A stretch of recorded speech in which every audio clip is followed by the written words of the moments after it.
Assalamualaikum warahmatullahi wabarakatuh. Salam sejahtera. Selamat datang di pelatihan sistem informasi geografis yang berbasis ponsel. Saya Gamin, Widya Iswara di Pusat Diklat SDM Lingkungan Hidup dan Kehutanan. Kali ini saya akan menyampaikan materi dasar-dasar sistem informasi geografis.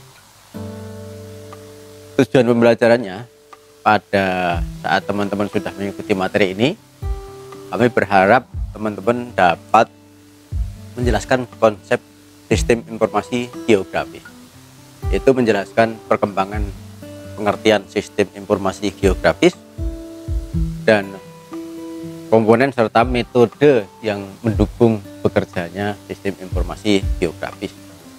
Yang kedua, teman-teman bisa menjelaskan sistem proyeksi dan sistem koordinat, di mana di sana akan dijelaskan beberapa sistem proyeksi dan sistem koordinat, khususnya yang dikenal banyak pada aplikasi sistem informasi geografis.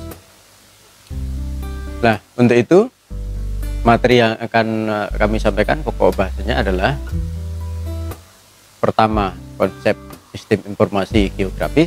Di situ akan dibicarakan perkembangan dan pengertian sistem informasi geografis, komponen serta metode yang mendukung bekerjanya sistem informasi geografis. Kemudian yang kedua adalah sistem proyeksi dan sistem koordinat. Di sana teman-teman akan kami sajikan beberapa sistem proyeksi dan sistem koordinat yang khususnya dikenal banyak pada aplikasi sistem informasi geografis. Di pengertian perlu kita samakan persepsi dulu. Apa itu sistem informasi geografis? Sistem informasi geografis adalah suatu sistem yang merupakan teknik berbasis komputer. Di sana dapat mengumpulkan, kemudian menyimpan, menampilkan, dan mengelola data spasial dari komponen fenomena geografis yang dianalisis guna membantu pengambilan putusan. Komponen geografis ini terdiri dari hardware, perangkat keras, dan software, perangkat lunaknya, dan data yang dikelola. Kemudian ada metode, kemudian ada people atau brainware atau sumber daya manusianya. Namanya suatu sistem dari bagian atau komponen ini saling kait-mengait dan saling dukung-mendukung. Salah satunya tidak ada, sistem tidak akan berjalan dengan baik, bahkan mungkin tidak berjalan. Nah, kita bicara tentang hardware atau perangkat keras. Ini dipisahkan juga menjadi perangkat input, kemudian perangkat proses, dan perangkat output.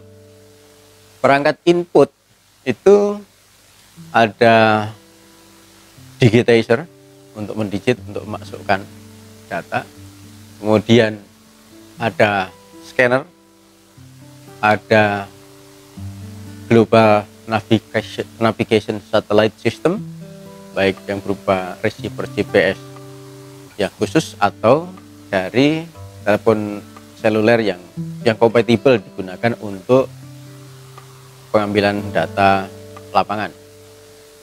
Kemudian ada CD, compact disc atau flash disk yang bisa menyimpan data dari instrumen yang lain. Nah, pada saat proses kita memerlukan hardware berupa komputer, baik itu berupa desktop maupun personal komputer yang desktop maupun laptop.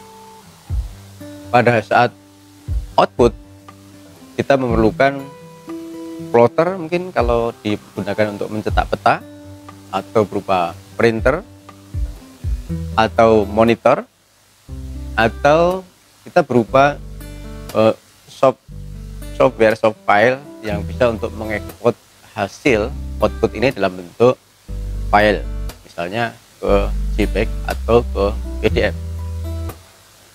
Nah, itu adalah perangkat hardware, ada input, hardware proses, dan hardware output. Berikutnya adalah software, yang peran penting lagi dalam sistem informasi geografis ini adalah software atau perangkat lunaknya. berbagai macam software beredar di dunia ini. Ada Google, ada produk Esri, dari mulai ArcView sampai yang terkini adalah ArcGIS, itu untuk kegiatan pemetaannya. Namun kebanyakan di sini masih berbayar. Ada QuantumGIS yang sampai saat ini free, ada Trimble, ada NV, dan yang lain-lain. Ya, ini adalah software yang digunakan untuk mendukung sistem informasi geografis. Nanti kita gunakan salah satunya. Yang berikutnya adalah data. Data kita pisahkan dari jenis data dan format data. Jenis data dalam sistem informasi geografis dikenal dengan ada data spasial, kemudian ada data atribut. Apa itu data spasial? Data spasial adalah data yang bisa menunjukkan, membawa kita kepada suatu tempat tertentu di permukaan bumi. Spasial ada space atau ruangan, di sana akan menginformasikan suatu tempat tertentu. Dari situ kita bisa menggambarkan peta ketika kita tuangkan dalam bentuk grafik peta, kita jadikan peta. Nah, tanpa data lain pendukung, peta ini akan tidak bisa diinformasikan dengan baik. Maka kita perlu namanya data atribut. Jadi jenis data pertama data spasial, yang kedua data atribut. Apa itu data atribut? Adalah data-data tentang keterangan yang berkaitan dengan lokasi atau ruangan yang ditunjukkan pada data spasial tersebut. Misalnya, data spasial tertentu menunjukkan letak geografis yang merupakan desa A. Maka nama desa A itu dengan jumlah penduduknya, dengan tingkat kemajuannya dan sebagainya, kita tulis di data atribut. Nah, data atribut ini melekat dengan data spasial. Data spasial tanpa atribut, kita akan sulit menganalisis, sulit mengklasifikasi, sulit memberikan warna. Dan kemudian data spasial tanpa atribut bisa dikatakan hasilnya adalah peta buta. Ya, itu jenis data. Yang kedua adalah format data. Format data dalam sistem informasi geografis dikenal dengan ada data raster dan ada data vektor. Kalau data raster dinyatakan dalam pixel, kalau data vektor dinyatakan dalam titik dan garis. Namun tentang data raster dan data vektor dan pengolahannya ini akan dibahas secara khusus pada mata pelatihan yang lain. Yang berikutnya adalah metode. Metode itu apa? Metode adalah cara atau tahapan yang dilakukan dalam pengoperasian sistem informasi geografis, mulai dari awal sampai pada akhir. Di sini dipisahkan juga tadi ada kegiatan input, ada kegiatan proses, ada kegiatan output. Pada saat kita bicara hardware, ada hardware proses, hardware input, ada hardware proses, ada hardware output. Demikian juga tentang metode dan atau tahapan pekerjaannya. Nah, pada saat input ini adalah proses pengumpulan data termasuk dalam proses input, sehingga atau data bisa kita kumpulkan dari peta yang ada, dari tabel, dari data lapangan, dari remote sensing. Peta yang ada kita bisa proses menjadi input sistem informasi geografis dengan proses transformasi. Kita bisa melakukan digitasi. Kemudian tabel dari hasil pengukuran terestrial yang lain misalnya, kita bisa lakukan transformasi di dalam input ini.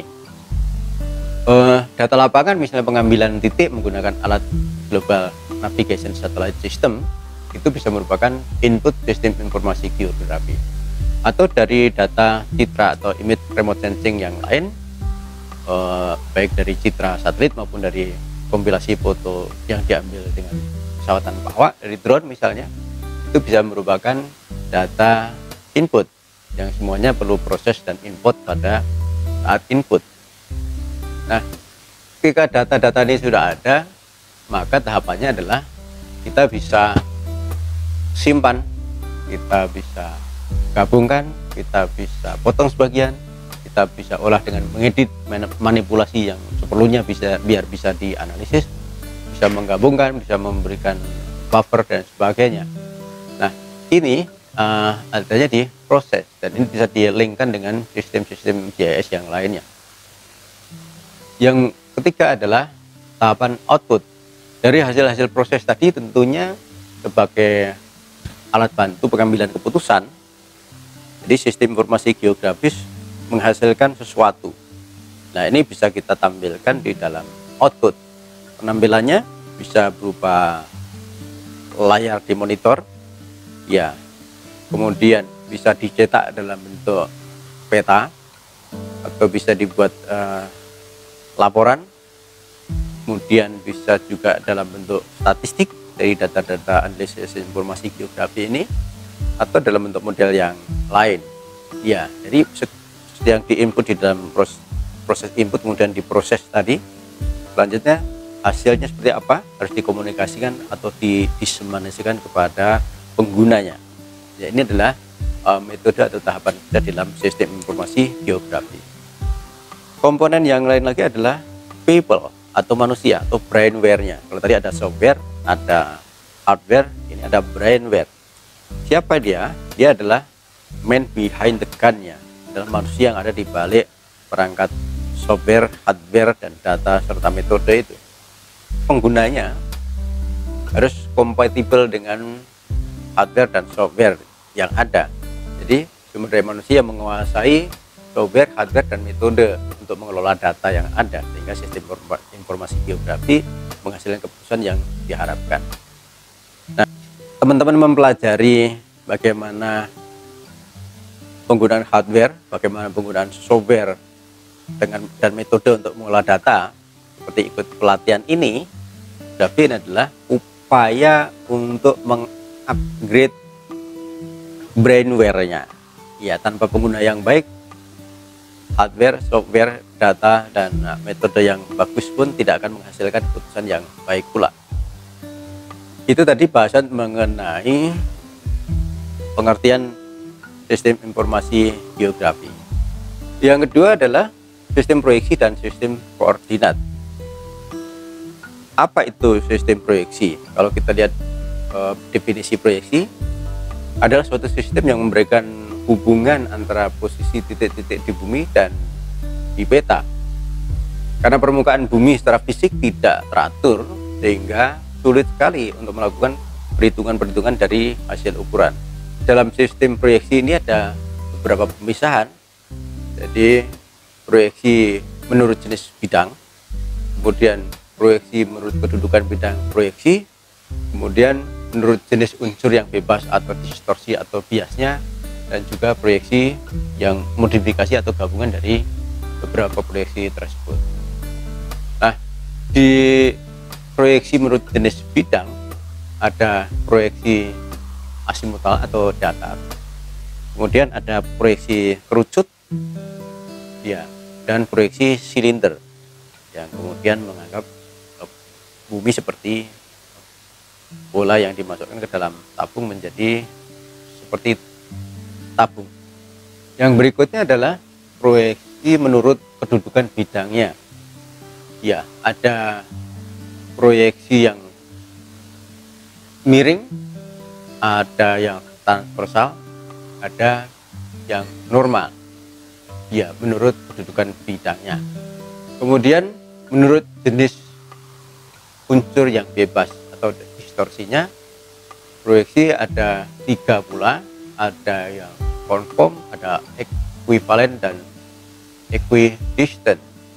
Yang konform itu memperhatikan bentuknya, diperhatikan lebih mirip dengan bentuk aslinya, sedangkan equivalent lebih perhatian kepada luasnya, sedangkan equidistant lebih perhatian kepada akurasi jaraknya.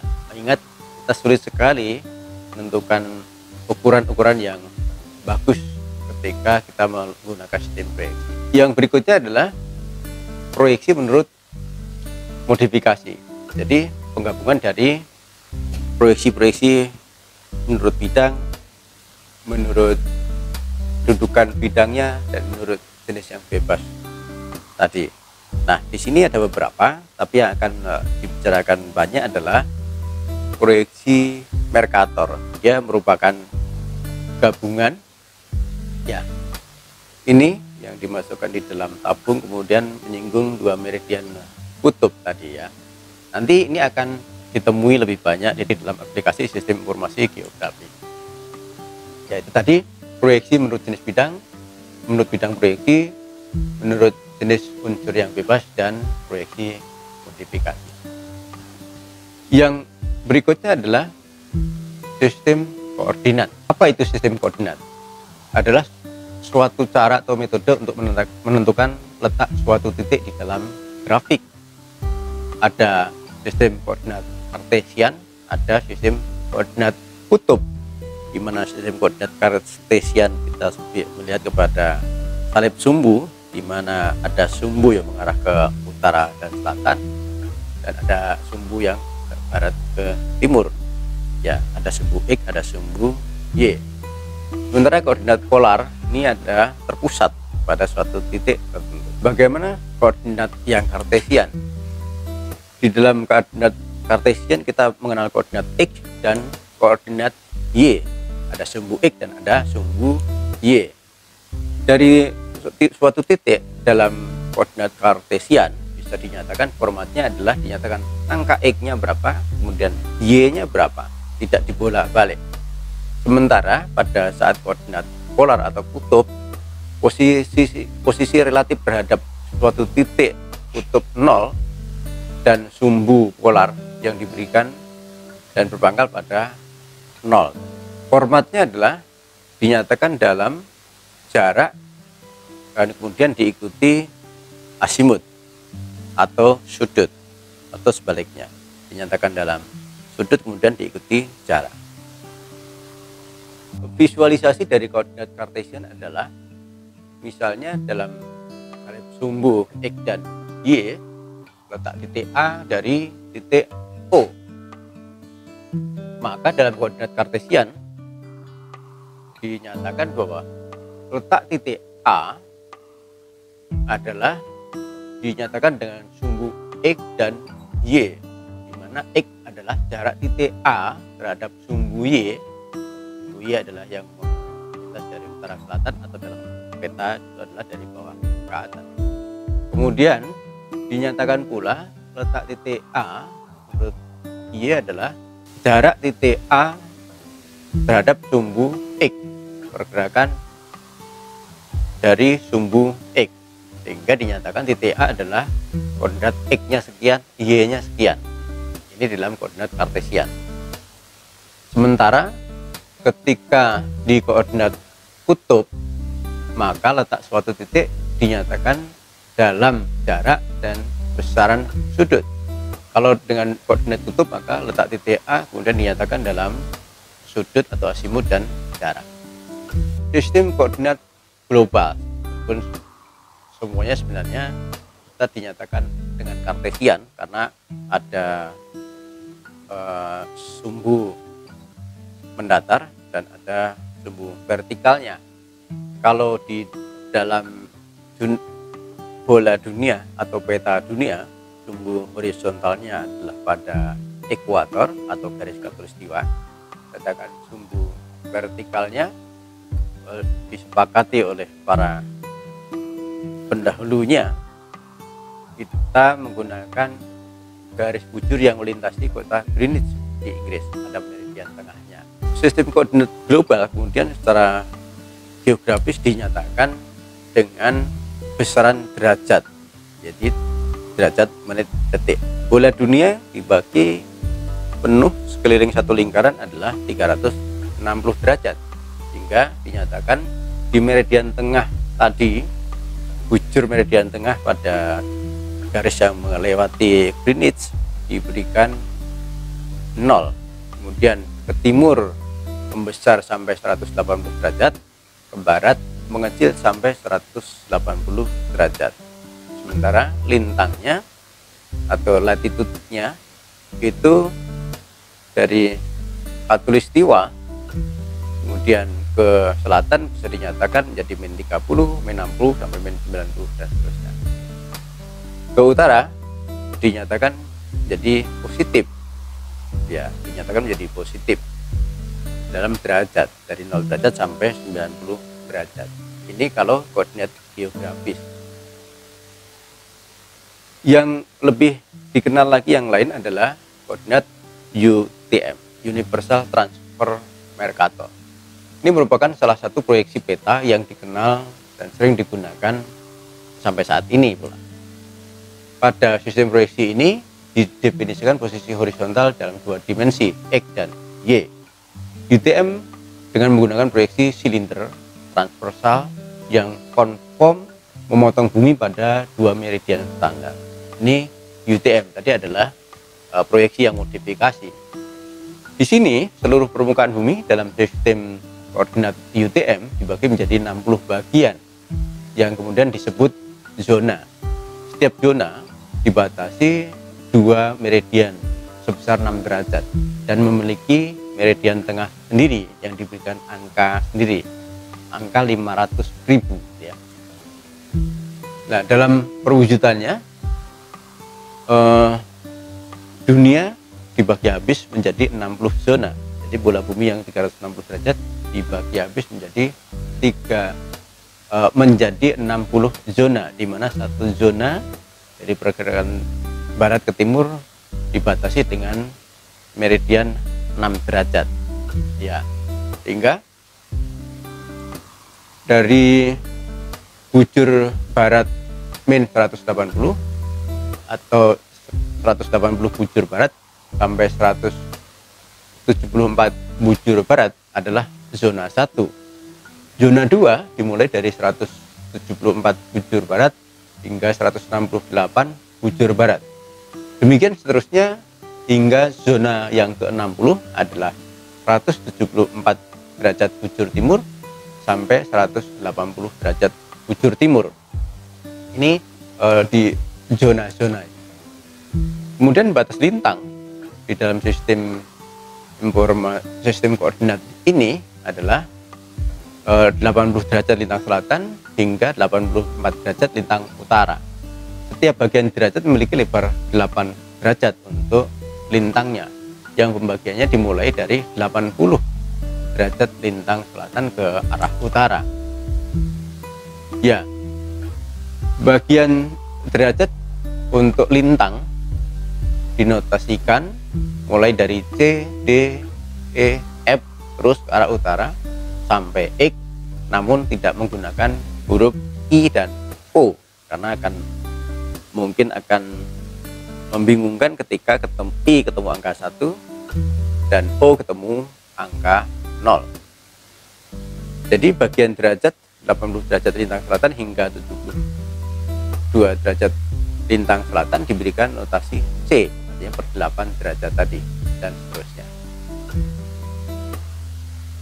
Oke, pada saat proyeksi UTM, maka bumi tadi dibagi menjadi 6 derajat zona dari barat ke timur, kemudian utara ke selatannya 8 derajat. Nah, dua notasi seperti ini yang nantinya akan banyak ditemui dalam proses sistem informasi geografi, yaitu menyatakan dalam geografis dan menyatakan sistem koordinat dalam UTM. Dalam geografis atau dikenal juga dengan latitude, longitude, lintang dan bujur, maka digunakan simbol berupa derajat, menit, detik. Ya, di dalam aplikasinya nanti bisa kita lihat misalnya formatnya. Kalau derajat, menit, detik bisa dinyatakan dalam desimal derajat atau sampai menit atau sampai detik. Ya, sehingga format ketika H, D, D, D, M, M, S, S, titik, S, S, S, maka koordinat dinyatakan dalam 108 derajat 30 menit 30,50 detik. Dalam format yang lain yang lebih singkat misalnya HDD MM, MM, maka dinyatakan 180 derajat 30 menit, maaf, 180 derajat 30,55 menit, dan seterusnya. Pada saat koordinat UTM, maka pernyataannya adalah disebutkan dulu angka pergerakan dari angka zona dari barat ke timurnya, kemudian baru diikuti hurufnya. Misalnya 49 M adalah pergerakan per 6 derajat dari bujur barat untuk 49-nya, sedangkan M-nya adalah lembar dari selatan ke utara. Baru kemudian diikuti angka X dan angka Y. Nah, meskipun M nanti pada saat aplikasinya bisa saja hanya dinyatakan dengan dua, yakni N atau S. N itu Northern di utara Khatulistiwa, kalau S Southern di selatan Khatulistiwa. Nah, angka yang pertama mengikutinya adalah koordinat X, misalnya 0188438, dan kemudian baru koordinat Y 9251314. Ya, dalam koordinat X, angka tengah meridian zona diberikan angka 500.000, sehingga ke kiri menjadi mengecil, ke kanan menjadi membesar. Sementara untuk koordinat Y tidak dihitung per lembar zona, tapi kemudian dihitung dari garis Khatulistiwa. Untuk yang lintang selatan, garis Khatulistiwa diberikan angka 10 juta, sehingga kemakin ke selatan angkanya menjadi mengecil. Kalau kita lihat ada koordinat yang kepalanya 9 dan menunjukkan 9 juta, berarti itu di lintang selatan. Sedangkan ke lintang utara, garis Khatulistiwa diberikan harga 0, kemudian bergerak menuju ke utara menjadi semakin membesar. Angka-angka ini adalah dalam meter, sehingga tidak di dalam UTM tidak dikenal angka minus. Baik lintang selatan tidak ada angka minus. Ya, demikian ini yang akan nanti ditemui pada saat aplikasi sistem informasi geografis. Pernyataan dalam koordinat geografis atau latitude longitude yang dinyatakan dengan derajat menit detik, atau dalam universal transfer Mercator yang disebutkan zona dalam angka, kemudian diikuti huruf, baru angka koordinat X dan Y. Ya, demikian beberapa hal yang perlu dibahas dalam materi dasar-dasar sistem informasi geografis, yaitu pengertian sistem informasi geografis, kemudian sistem proyeksi dan sistem koordinat. Semoga ini membekali teman-teman dalam mempelajari sistem informasi geografis dalam pelatihan ini. Baik, demikian. Selamat berlatih, semoga sukses. Assalamualaikum warahmatullahi wabarakatuh. Salam sejahtera.